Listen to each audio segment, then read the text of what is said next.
Criterio. Una entrevista de Mix de Medios.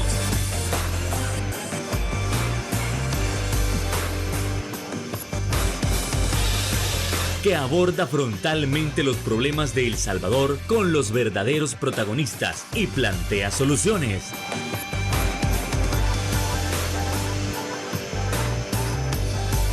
Criterios. Hola, ¿qué tal? Muy buenas noches, sean todos y cada uno de ustedes bienvenidos a una emisión más aquí en Criterios. En este 30 de enero es un placer que nos pueda estar acompañando para abordar en esta ocasión el tema educativo, porque hay que prestar un análisis con respecto a cómo ha iniciado el año escolar, pero específicamente en el sector de los colegios privados.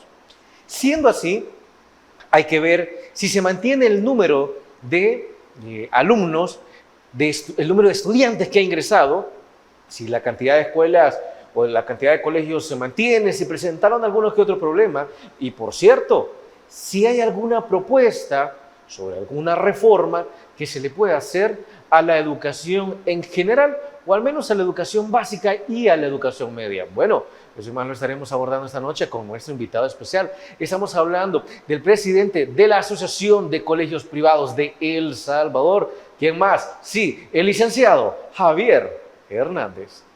¿Qué tal, licenciado? Buenas noches, encantadísimo de tenerlo nuevamente. Fernando, siempre es un placer estar con ustedes. Muchas gracias a Criterios por invitarme y un saludo muy especial a nuestra comunidad educativa en esta noche tan hermosa que vamos a disfrutar de esta entrevista con un tema que a todos nos interesa, la educación en los hogares y en los centros educativos, que es un tema recurrente en este inicio del año, ¿verdad? Desde luego, y precisamente le agradecemos por haber aceptado nuestra invitación y quisiéramos saber eso en general, cómo ha iniciado el año para nuestros hijos e hijas. Bueno, yo todavía no tengo, pero soy padre, ¿no? Así que, ¿cómo ha iniciado el año? Bueno, ¿presentaron problemas? Tenemos un inicio del año escolar bastante atípico. ¿Atípico? Sí, pues sí, porque estamos entrando a una reforma educativa, mi nueva escuela así llamada, que teníamos tiempo de no experimentar estos cambios tan profundos de fondo en lo que es el sistema educativo nacional, tanto en sector educativo público como privado. ¿Desde vamos a la escuela? Bueno, vamos a la escuela, Salvador Educado, Plan 2021, Reforma Educativa en Marcha, todos esos planes que han venido como reformas, algunas son reformas integrales y otros son reformas, digamos, como parchecitos que se le han ido poniendo ajustes a algunas, digamos, reformas educativas. Sí, claro.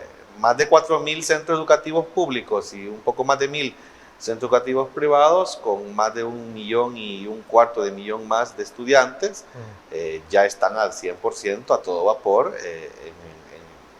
en clases, digamos, ¿verdad? El sector público y privado, el calendario norte y calendario internacional, calendario nacional. Tenemos ya la introducción, digamos, de unas nuevas normativas, unos nuevos modos de trabajo, metodologías, con reformas curriculares en niveles de educación inicial, educación parvularia, educación básica y también en secundaria y educación media, que bueno, estamos viendo también algunos avances importantes en cuanto a diseños curriculares, aplicación de estos diseños, metodologías de la enseñanza, algunos cambios. El padre de familia está experimentando también, entrando a esta nueva dinámica de lo que es la reforma educativa y bueno, desde cambios de nombres de asignaturas hasta cambios de metodologías de la enseñanza y cambios de alguna bibliografía que se usa en el hecho educativo, pues todo eso es parte de esta nueva reforma educativa. Así hemos empezado en este año escolar 2025 y pues que para nosotros significa una apuesta importante, un desafío, un gran reto también, porque consigo pues también están algunas, digamos, problemáticas que siempre se tienen que ir como enfrentando y superando en el camino.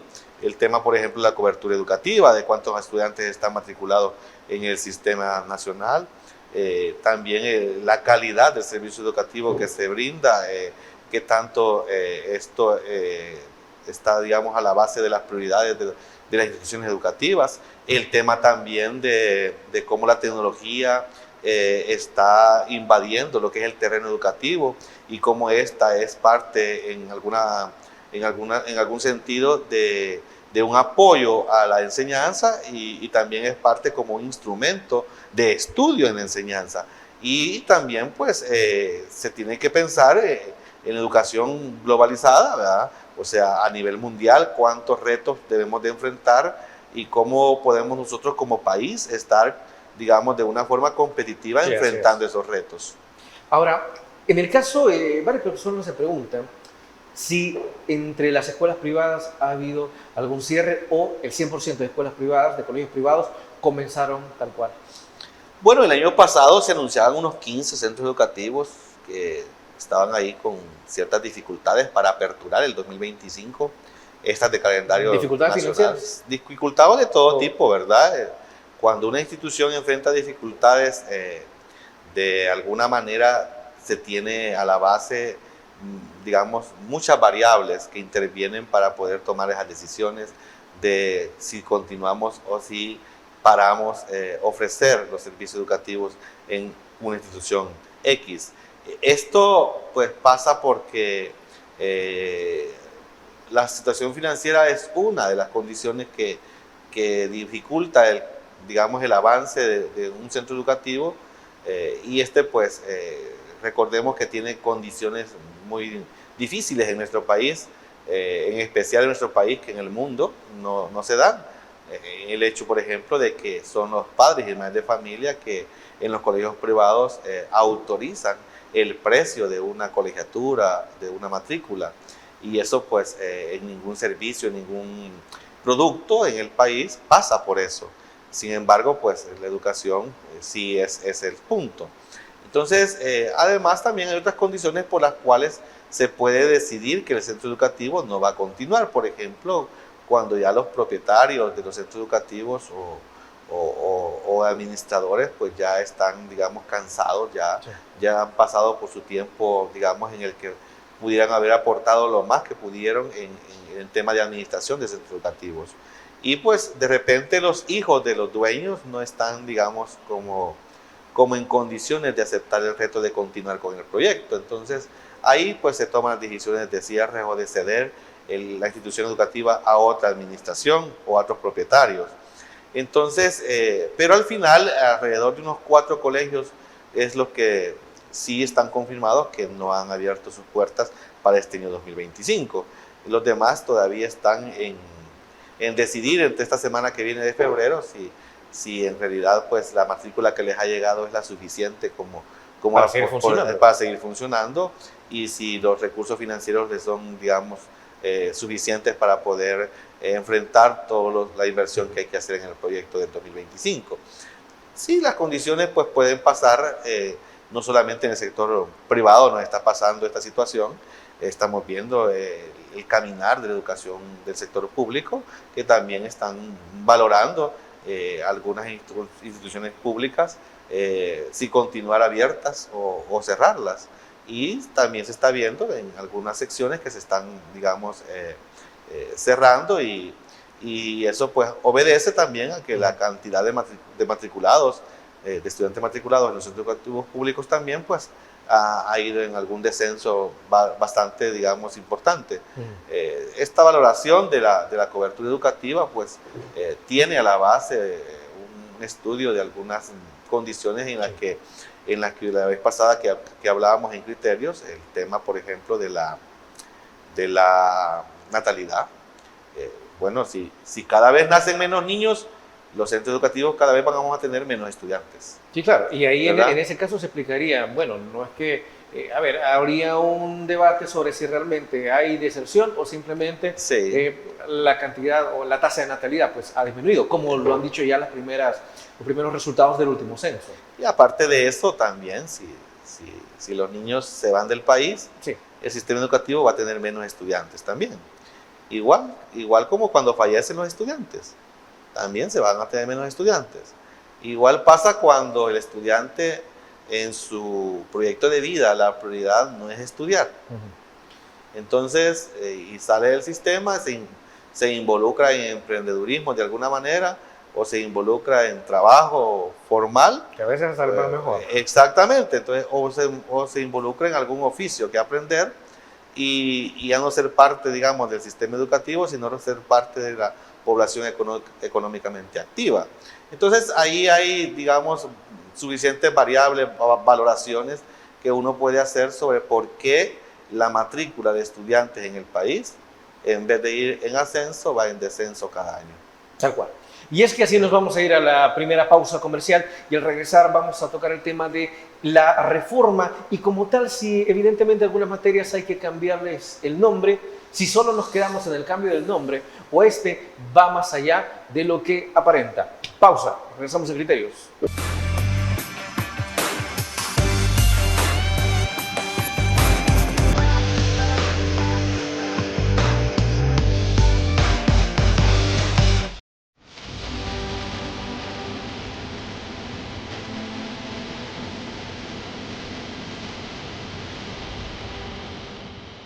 Nuestro compromiso, nuestra pasión, son algunas de las cosas que nos caracterizan como salvadoreños. Farmacia La Buena, la farmacia de todos.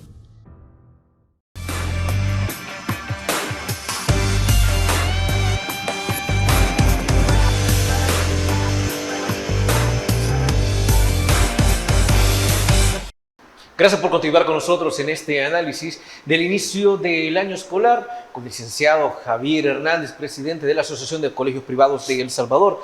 Y es que otro punto fundamental es saber qué tipo de reformas se vienen al sector educativo. A ver, ya en el primer bloque alcanzamos a escuchar que a algunas materias se le va a cambiar el nombre. Bueno, primero hay que preguntarse por qué se le va a cambiar el nombre o si era necesario cambiar el nombre. Número uno, si nada más es un cambio de nombre o hay una reorganización en toda la estructura de la materia. Y si esto, como tal, le podrá ayudar a nuestros estudiantes. Por favor, licenciado, veamos. Bueno, hay aquí una valoración importante que hacer sobre una reforma que se estaba esperando desde hace mucho tiempo. Sí. Desde los acuerdos de paz no habíamos tenido, digamos, una inversión en una reforma educativa como la que se está haciendo, digamos, en estos tiempos. No es que haya empezado tampoco en el 2025 esta reforma. A la base tiene un antes de la aplicación de la reforma bastante importante. Recordemos que entró en vigor la reforma educativa de matemáticas con un proyecto japonés que es la ayuda japonesa, que es JICA, que apoyó el tema de la SMATE, así llamado el proyecto, y que reformó los programas curriculares desde primer grado hasta bachillerato de matemáticas.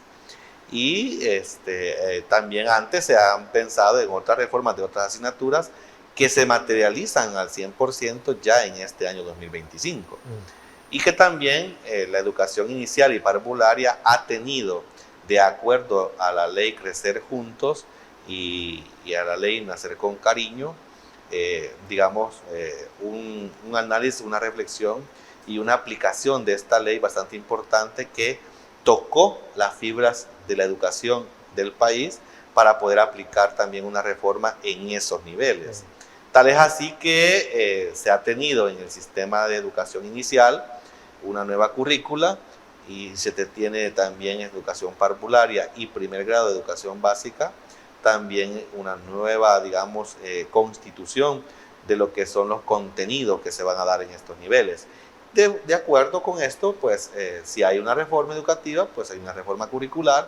Si hay una reforma curricular, pues desde lo que es la forma y fondo de la currícula, se lleva a cabo también pues una importante, digamos, inversión en lo que es el pensamiento y el diseño de este currículum y la aplicación del currículum. Tal es así que, por ejemplo, en la educación básica, en los ciclos de primer ciclo, pues hay unos contenidos que se agrupan y estos van compilados, organizados, agrupados en una disciplina llamada asignatura. Y esta asignatura, pues de repente estábamos acostumbrados a verla con unos nombres ya que todo el mundo decía sociales, decía naturales, decía, por ejemplo, matemáticas, lenguaje o idioma nacional. y ahora pues entran en una dinámica de nuevos nombres y adentro de esta currícula una nueva estructuración de los contenidos que tiene que ver también con alguna reforma en la cual el pensamiento también tecnológico se impregna en esta nueva currícula. No solamente se trata el cambio de nombre o de carátula o portada de un libro llamado programa de estudios, sino pues también que dentro debe de existir una composición de contenidos en la cual se actualice, se innove lo que es el quehacer educativo combinado con el quehacer social económico del país, porque debe responder, por ejemplo, la nueva currícula a las condiciones tecnológicas que tenemos en el país y que el mundo ofrece. Eso que provee el mundo tiene que ver también con que el país no puede estar aislado. Debemos de estar, digamos, en cuanto a tecnología, orientados a dos puntos de vista. Una tecnología que es una herramienta de enseñanza-aprendizaje y una tecnología que también es un instrumento de enseñanza. O sea, la tecnología también sirve para enseñar y aprender, y también la tecnología sirve para explotarla como recurso en el momento de la enseñanza, en la metodología de la enseñanza. Entonces, esto no estaba incorporado en los programas anteriores, porque pues en el 94, 96, que se crearon los programas de estudio que finalizaron el año 2023 o 2024, pues no era la tecnología el avance como se muestra en la actualidad. Claro, de ninguna manera. En esos tiempos la innovación era la computadora, y ni siquiera la computadora con los programas que podemos ver ahora. Estábamos con el MS2, ¿verdad? Que a algunos les puede parecer hasta raro hablar de MS2, yo creo que también a usted. Sí. Pero eso era algo sumamente, digamos, atrasadísimo, ¿verdad? Hoy, pues, un celular es una computadora. Bueno, hay que hablar de inteligencia artificial. Exactamente. Entonces, si no incorporamos lo que es la parte de la tecnología a los nuevos programas curriculares, de nada estaría sirviendo una reforma curricular. Uh-huh. Y pues contemplamos también otras variables que van sumadas, casadas con la tecnología, como es inteligencia artificial, los chats, por ejemplo, de consulta, los buscadores, por ejemplo, en internet, el tema también de la realidad aumentada. Entonces hay ahí la incorporación de todo esto que obliga también, Fernando, a que el maestro, si bien es cierto, va a ser el mismo maestro, el mismo docente que va digamos, a confeccionar el hecho educativo y lo va a aplicar el hecho educativo, si bien es cierto va a ser el mismo, pero deben de ser sus actos y su método distinto, porque obliga a una nueva currícula, a una actualización docente en la que su forma de entregar, digamos, los contenidos tiene que ser distinta y tiene que utilizar diferentes herramientas y tiene que sumarse también sin descuidar el estado socioemocional del estudiante, en tanto que si bien es cierto vamos a incorporarle a esto la parte tecnológica, inteligencia artificial, etcétera, etcétera, no debemos de descuidar que la educación tiene sentimiento, y eso no podemos nunca sustituirlo por nada ni por nadie. Desde luego. Ahora, esa parte que usted menciona, el aspecto socioemocional, ¿no? Estamos hablando de algo que no se tomaba en cuenta y muchos criticarán, no, entonces ustedes lo que están, a quienes están educando son niños y niñas de cristal. A ver, nuestra composición humana como tal implica que nosotros somos, por ejemplo, más afines a una materia que otra. ¿Por qué nosotros somos más afines con un docente que con otro docente? Y esa parte también, en cómo nos trata el docente, implica también que eso va a tener un mayor esfuerzo para nuestra educación o no. Y es sumamente importante. Ahora, siempre con la parte de cambiar el nombre de algunas materias, ¿cuáles podrían ser esos cambios? Digamos, ¿ya se tiene el nombre de alguna nueva materia? Bueno, en el sistema de educación parvularia hay tres, digamos, grandes unidades que se desarrollan, ¿verdad? Tienen que ver con el estudio de la comunidad, sí, el estudio de la escuela y la familia.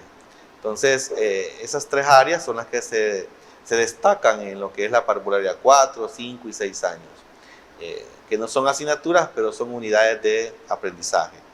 En el tema de primer grado a tercer grado, las asignaturas todas tienen, bueno, ciencia y tecnología, ¿verdad? En matemáticas está lo que son datos, que es matemáticas, para lo que es primer grado, segundo y tercero, ¿verdad? Está ciudadanía y valores en vez de sociales, y pues tenemos lenguaje y literatura en el área de las letras. Obviamente, pues esto siempre va acompañado de lo que es la parte artística, ¿verdad? Que continúa siendo una parte, digamos, actualizada de lo que es estos niveles. Lo que es cuarto en adelante hasta noveno grado, pues las asignaturas también han tenido cierto cambio, ¿verdad? De cuarto, quinto y sexto, o sea, segundo ciclo y tercer ciclo, tienen matemática y datos, por ejemplo. Tiene que ver... Y datos, así se llama la materia, ya no se llama matemática nada más, sino que es matemática y datos. Es ciudadanía y valores, que esta involucra lo que es la asignatura de estudios sociales y la otra asignatura que se llamaba moral, urbanidad y cívica, hoy en una sola que se llama ciudadanía y valores. Tenemos la asignatura de ciencias, que antes se llamaba ciencia, salud y medio ambiente, hoy constituida como ciencias y tecnología. Estas son las asignaturas que más, digamos, han tenido cambios. Educación física sigue incorporada en educación básica como una asignatura, hasta sexto grado educación artística, y en el tercer ciclo se introduce en el sistema público lo que es el inglés, que sigue siendo un segundo idioma para el país, y en el sistema privado pues el inglés sigue siendo desde la educación inicial hasta educación media una asignatura, digamos, de ponderación. En el sistema de educación media sí el cambio es profundo. Para el país, el colegio privado va a entrar en este cambio hasta el 2026 y los centros educativos públicos van a entrar en este año 2025. Y precisamente sobre esa reforma a la educación media es necesario analizarla, pero no sin antes irnos a nuestra siguiente pausa comercial. Volvemos.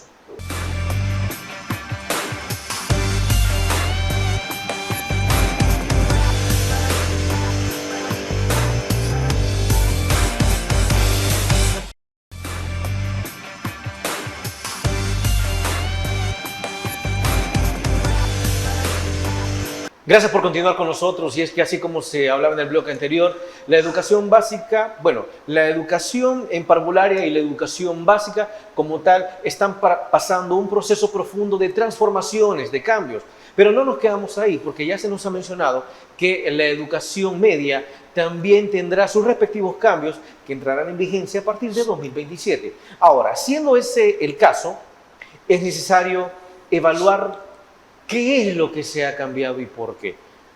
El bachillerato general continúa, y de continuar, ¿qué cambios? Y el bachillerato técnico se ha ampliado, se ha reducido. ¿Hacia dónde vamos? Por favor, licenciado. Bueno, cuando se creó el bachillerato en el 94, después de la guerra civil, con los acuerdos de paz y todo esto, tanto el bachillerato técnico y el bachillerato general tenían a la base una composición de contenidos en asignaturas comunes. Sí. En asignaturas comunes. O sea, el bachiller técnico recibía la misma base que recibe el bachiller general. Eso no va a cambiar tampoco con esta reforma educativa. Va a seguir siendo igual. Hay un tronco común de asignaturas del cual dependen los dos bachilleratos. El bachillerato general sigue existiendo, pero como un nuevo bachillerato general, con una composición de un tronco común distinto al que hemos terminado en esta reforma del 2024 y 2023. Nace también pues, un nuevo bachillerato técnico, que antes se llamaba bachillerato técnico vocacional y hoy se va a llamar bachillerato técnico productivo.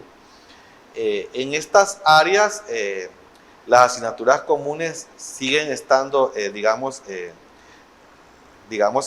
a la orden del sistema, tanto así que tenemos los bachilleratos, algunas reformas en su tronco común.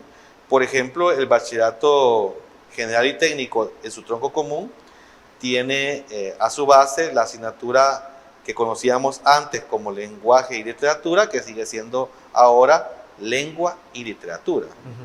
El segundo idioma sigue siendo parte del tronco común, y en este caso, pues, para el sistema se identifica al inglés como un segundo idioma. Ahora, pero eso también me imagino que se modificó, se fortaleció o se habrán corregido algunos errores, pregunto, porque algo que sí recuerdo y es parte de la queja de los estudiantes, mire, pero yo desde tercer grado, yo desde sexto grado vengo viendo el verbo to be, llegué a bachillerato, seguí viendo el verbo to be y del verbo to be nunca pasé. Es más, llegué a la universidad y seguí viendo el verbo to be y de ahí no pasé. Bueno, lo que sucede es que el segundo idioma tratado en el sistema público tiene una orientación y el segundo idioma tratado en el sistema privado tiene otra orientación. En el sistema público, el inglés o segundo idioma se comienza a recibir en el séptimo grado, o sea, en el primero de secundaria. Sí. En el colegio privado, el inglés es una asignatura institucional desde la parvularia. Entonces, los contenidos que tienen que irse, digamos, valorando, dar en el sistema público son unos y en el sistema privado son otros. El segundo idioma para nosotros como colegios privados es inglés, pero también en colegios privados manejamos un tercero y en algunos casos un cuarto idioma que tiene que ver con la, digamos, particularidad de cada institución educativa. ¿Es posible Obviamente, ser tan bonito? La escuela alemana no puede dejar de dar alemán, Sí. ¿verdad? El liceo francés no puede dejar de dar francés. Sí. Entonces, el inglés de la escuela británica es distinto al inglés del segundo idioma que manejamos como sistema. Entonces, hay ahí una particularidad del sistema público y privado, una diferencia del sentido de ser de la educación privada. Entonces, en el inglés esa es la diferencia. Pero, pues, sigue siendo una materia básica común, del tronco común. Matemática para el bachillerato, tanto general como técnico, deja de ser matemática y se convierte en precálculo. Una asignatura que tiene a su base una nueva nominación, pero que también tiene a su base una nueva composición de contenidos. Y aquí es importante recalcar que la currícula de matemática debía ser reformada, no tanto porque pues, vamos a buscar entregarle al estudiante una nueva composición de contenidos, sino porque hay que integrar lo que es la tecnología en las matemáticas, sí, que tiene mucho que ver con esto. Y la ciencia, salud y medio ambiente, que antes se llamaba así, o las ciencias naturales, hoy se van a llamar ciencia y tecnología en el bachillerato. Y lo que antes era estudios sociales o ciencias sociales, y que estaba separado de moral, urbanidad y cívica, hoy se integran en una sola asignatura que se llama ciudadanía y valores.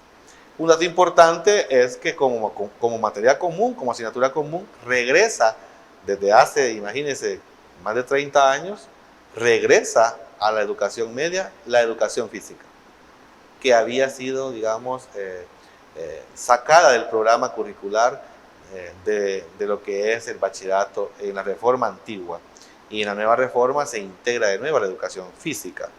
¿Cómo surge esta idea? Antes de continuar. Bueno, nosotros como colegios privados nunca dejamos de atender educación física en el bachillerato, sí, porque pues siempre, así como supimos que era un error reducir de 3 a 2 años el bachillerato, también era un error quitar del pensum de asignaturas de bachillerato la educación física.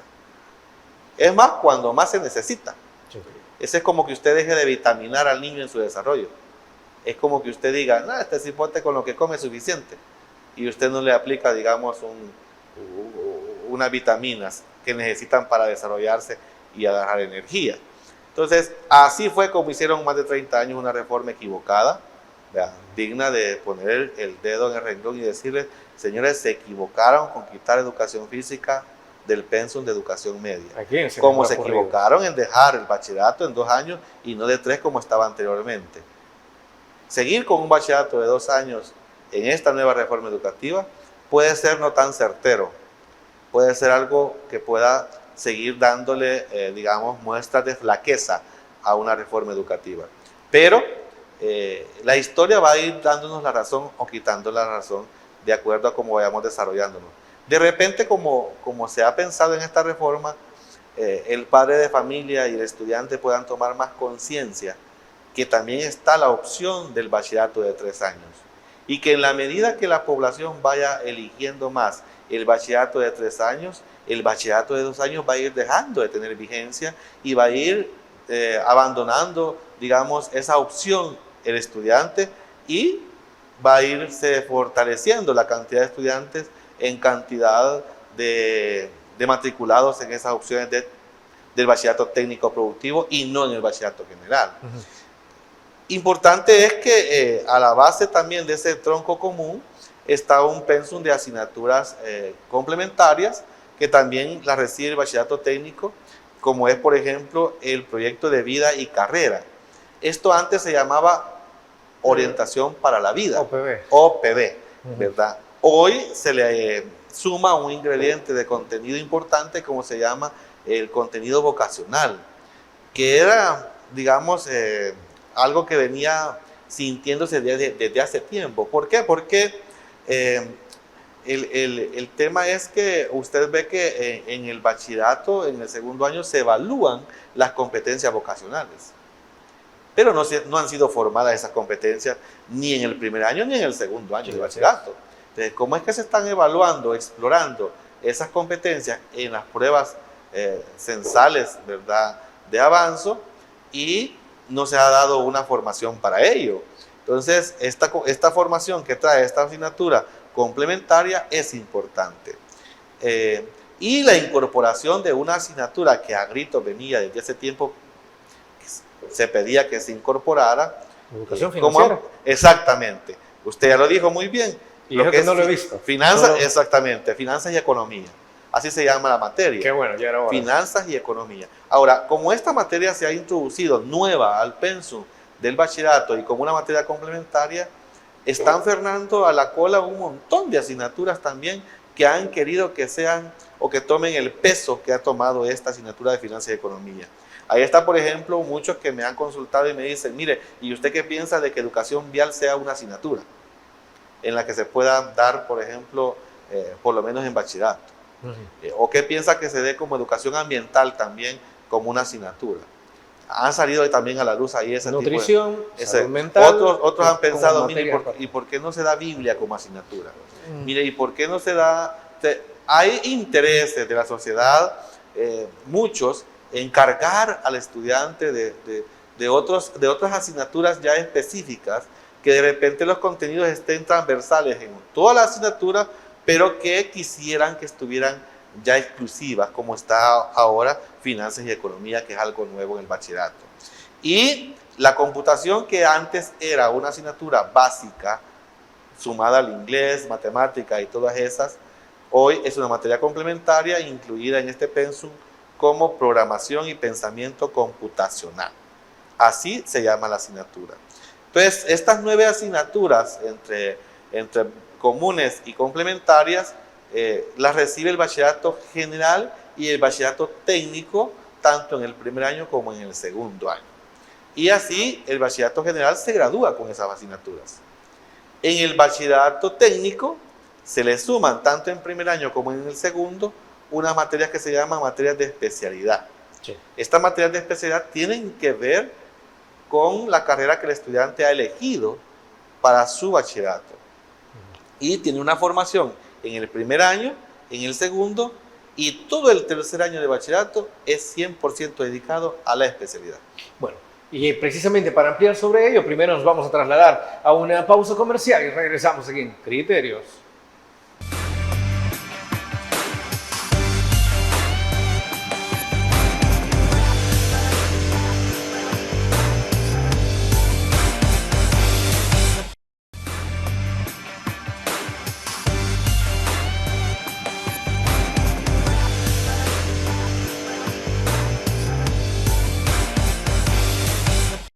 Muchas gracias por continuar con nosotros aquí en Criterios para seguir abordando ese análisis tan específico sobre la reforma educativa a nivel de parvularia, de básica y a nivel de bachillerato, es decir, educación media. Ya nos está comentando el licenciado Javier Hernández sobre la situación de transformar los bachilleratos.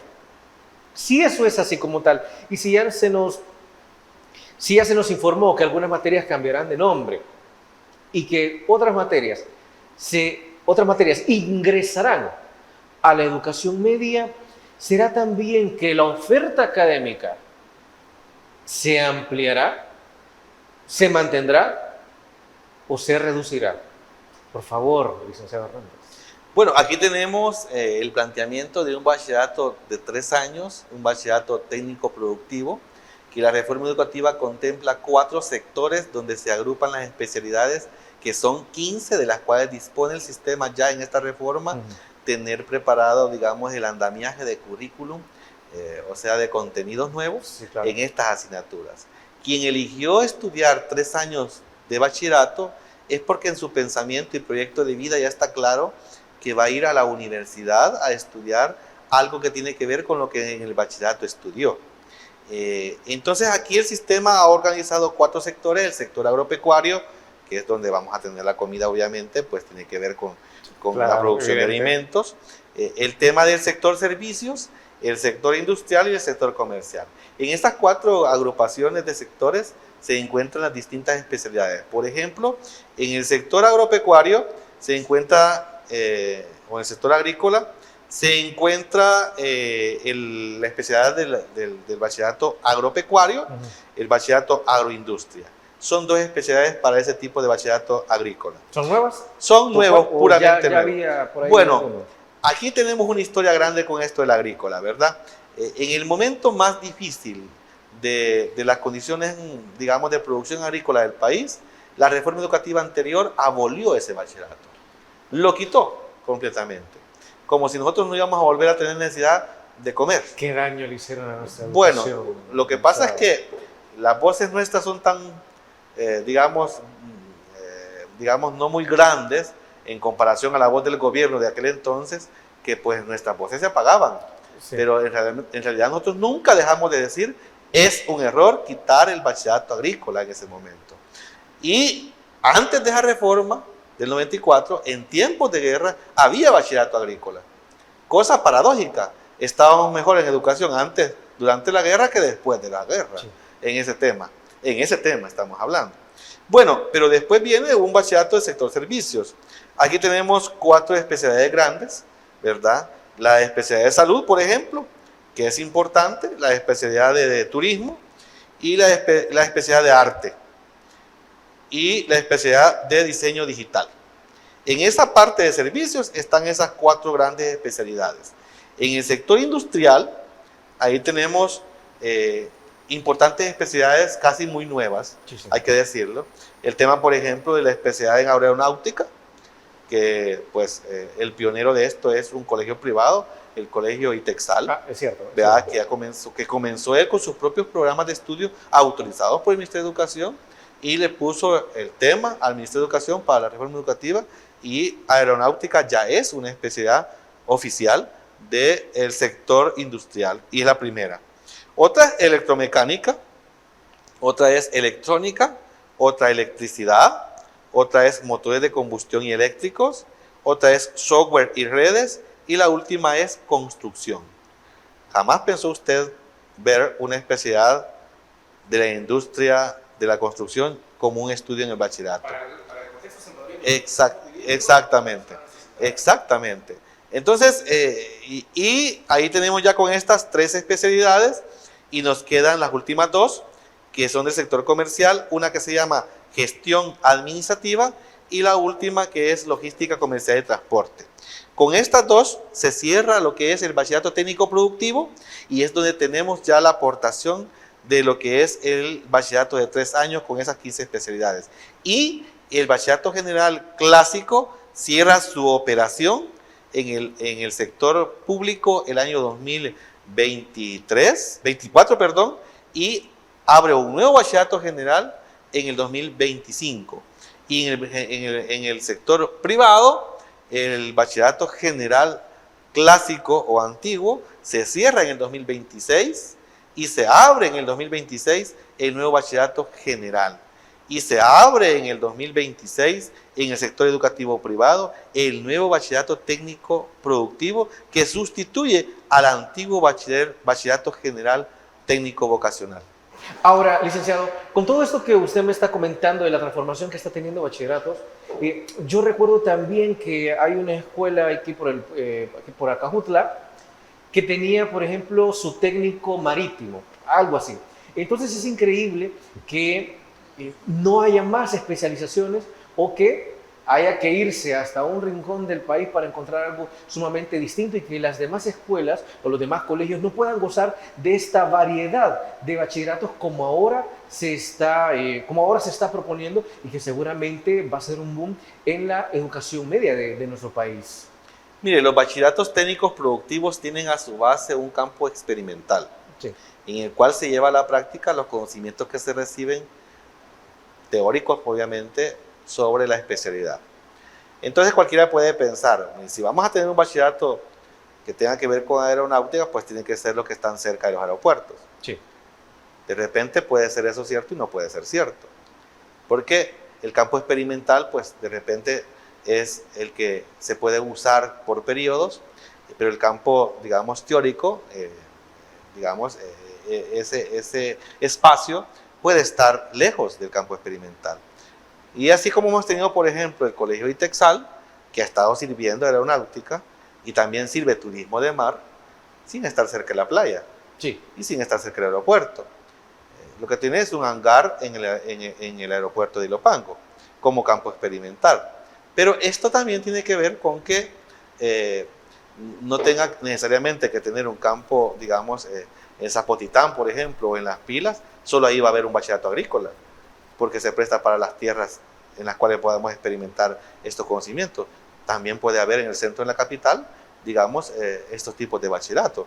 Digo aquello porque de lo contrario tendríamos que mover a estudiantes a territorios en los cuales pues se le encarece lo que es el estudio. Y esto pues no se busca la reforma educativa que eso pase.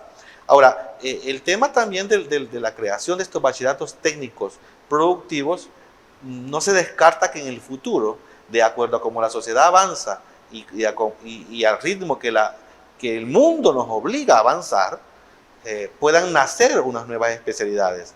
De repente, las inversiones que en el país vengan a ser, digamos, interesados en nuestro pulgarcito de América sobre algunas necesidades especiales, bueno, si alguien específicamente trae una inversión al país sobre lo que es confección, que no lo vemos ahí, por ejemplo, ¿verdad? El arte de la confección, pues de repente puedan hacer esa especialidad como un bachillerato técnico productivo también. Claro. Que antes de la reforma anterior existía lo que se llamaba el bachillerato técnico vocacional de corte y confección, así llamado. Y recuerdo que había de cultor de belleza, que hoy le podemos llamar un bachillerato en estilismo, o conocido como cosmetología o algo por el estilo. Llevar esas artes, digamos, a estudios de bachillerato puede traerle al país consecuencias muy importantes y muy positivas. El turismo, por ejemplo, visto como turismo en sí, tiene un campo experimental en el país muy amplio, y muy, digamos, fácil de manejar. Tanto que en la jornada de la mañana está usted en un hotel de playa y en la jornada de la tarde está en un hotel de montaña con mucha facilidad por el tamaño del país. Claro. Pero también tenemos turismo que se presta también para la salud. Entonces, eso no se ve todavía en el bachillerato ahí, pero puede nacer esa especialidad en que veamos el turismo también como salud y en tanto que nuestro país pueda convertirse en la capital de salud, de turismo o turismo de salud. Ahora bien, nos vamos a ir a la última pausa comercial y al regresar hay que responder esta pregunta. Si los nuevos bachilleratos técnicos responden tal cual a la oferta de nuestra realidad. Pausa, regresamos.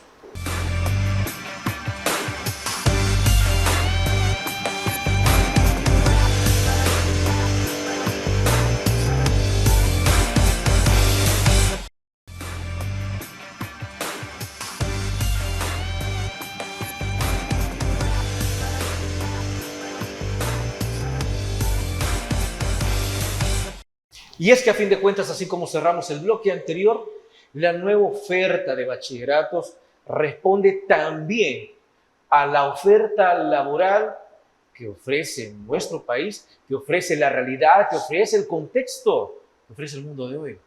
Por favor. Bueno, lo que pasa es que las reformas educativas en todo el mundo tienen que ver con tiempos, ¿verdad? Hay un tiempo antes de la aplicación donde se han de poner las bases teóricas sobre lo que es la fundamentación de esta reforma educativa. Sí. Y ese tiempo ya pasó para el país, porque ya estamos en el tiempo de la aplicación de la reforma, que es la que hemos entrado, digamos, ya específicamente en este año 2025.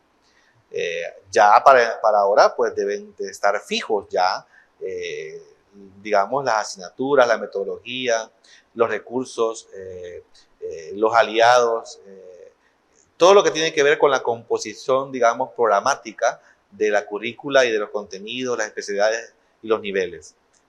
Pero después del durante de la reforma, hay un proceso que no termina, que es el proceso de ajustes a la reforma. Y esto pasa por un seguimiento y evaluación de la reforma, en donde expertos y propios y extraños, pues tenemos la parte de poder participar y poder dar opinión sobre lo que se ha hecho y lo que falta que hacer sobre ella. Y eso también tiene que ver con que se debe dar al sistema la oportunidad de que la reforma educativa también sea evaluada, analizada y criticada por la comunidad educativa. Tanto que los padres de familia puedan decir, mira, a mí no me parece como el primer grado lo están trabajando ahora porque mi niño aprende menos ahora, o estoy muy satisfecha con esta reforma porque mi niño aprende más hoy que antes. O de repente y sabe más por otro lado que lo que le están diciendo. Exactamente, entonces todo esto pues se presta para eso. Sí. La participación de la comunidad es importante en los tres tiempos, tanto en el antes, en el durante y en el después de la reforma. Y también tiene que ver que hay que ir pensando también que ninguna reforma educativa puede vivir sin dos componentes importantes. El componente financiero, que es el que paga la reforma, sí, y eso obliga a tener préstamos, claro, inversiones, y lo otro es la parte legal. La reforma no puede existir sin que le dé vida una ley.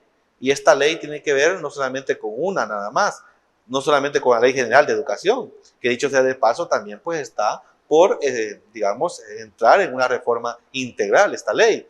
Todas las leyes que tienen que ver con educación son las que tienen que ver con la reforma educativa. Y si eso no pasa, la reforma puede morir muy fácilmente a muy corto tiempo. Todavía hay tiempo para poder explorar esto, como usted dice. Al final es la población, es la misma realidad la que tendrá que juzgar si estas reformas son una respuesta para lo que estamos viviendo o si se debe seguir trabajando, aunque claro, en el futuro tendrá que trabajarse, pero durará o se cambiará en el corto o mediano plazo.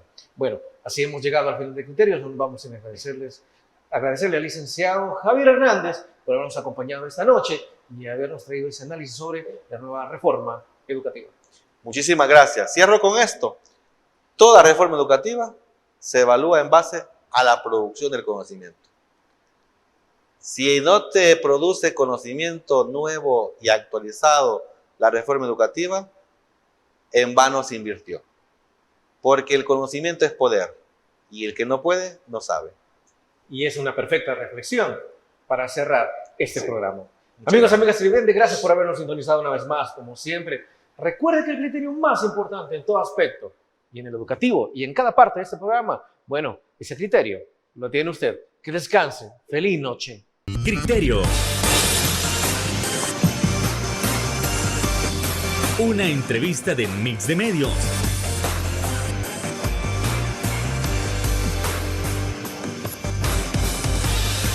Que aborda frontalmente los problemas de El Salvador con los verdaderos protagonistas y plantea soluciones.